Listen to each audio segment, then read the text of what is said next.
Rainbows are one of the most admired meteorological phenomena across the globe, but how are they formed? Rainbows are formed when light from the sun is scattered by water droplets through a process called refraction.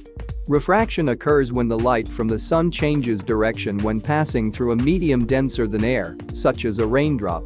Once the refracted light enters the raindrop, it is reflected off the back and then refracted again as it exits and travels to our eyes. Sunlight is made of many different wavelengths, or colors, that travel at different speeds when passing through a medium. This causes the white light to split into different colors. Longer wavelengths appear as red and shorter wavelengths appear as blue or violet.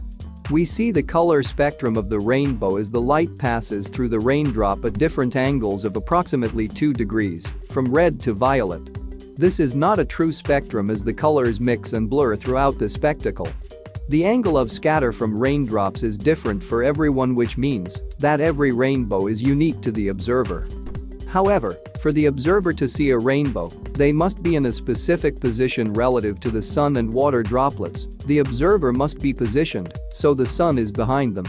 The lower the sun in the sky, the more of an arc of a rainbow the observer will see. It must be less than 42 degrees in the sky. Water droplets such as rain or fog must be in front of the observer. You can usually see rainbows in the sky for an hour.